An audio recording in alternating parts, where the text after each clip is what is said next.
এক গ্রামে পুচু নামের একটি হাসি খুশি কালো বিড়াল ছানা থাকত। তার দু চোখ ভরা মায়া আর হৃদয় ভরা ভালোবাসা ছিল। পুচু গ্রামের অন্যান্য বাচ্চাদের সাথে খেলতে চাইতো, কিন্তু সবাই তাকে এড়িয়ে চলতো। সবাই বলে কালো বিড়াল অশুভ, দুর্ভাগ্য ডেকে আনে।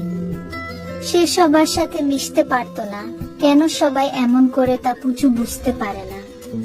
তাই সে আপন মনে আনন্দ নিয়ে মাঠে প্রজাপতি তাড়া করে নিজে নিজে খেলতো। তবে অন্যদের সাথে খেলার ইচ্ছা তার থেকেই গেল। একদিন গ্রামে আকাশ কালো মেঘে ছেয়ে গেল। শুরু হলো ঝড় আর বিদ্যুৎ চমকানো। প্রচন্ড বৃষ্টিতে সবাই ঘরে আটকা। সে সময় একটি ছোট কাঠবিড়ালি গাছ থেকে ছিটকে নিচে পড়ল। বাবুটি খুব ব্যথা পেয়েছে। ব্যথায় ঝড়ের মধ্যে কি করবে বুঝতে পারছে না। ওইদিকে যে কোনো সময় বজ্রপাত ক্ষতি করতে পারে।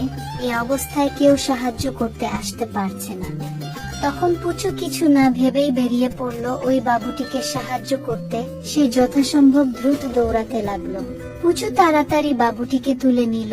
কোথায় ব্যথা পেয়েছে দেখে নিয়ে আবার একটি আশ্রয় খুঁজতে লাগলো।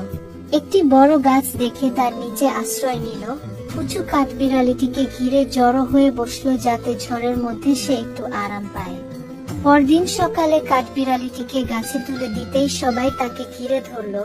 এতদিন তারা ভুল ভাবতো, না জেনেই তারা পুচুকে এড়িয়ে চলতো। সব বাবুরা তাকে সানন্দে তাদের অন্তর্ভুক্ত করলো। পুচু এখন সবার সাথে খেলে, সবাই তাকে খুব ভালোবাসে। আজ সত্যি পুচুকে সবাই চিনতে পেরেছে।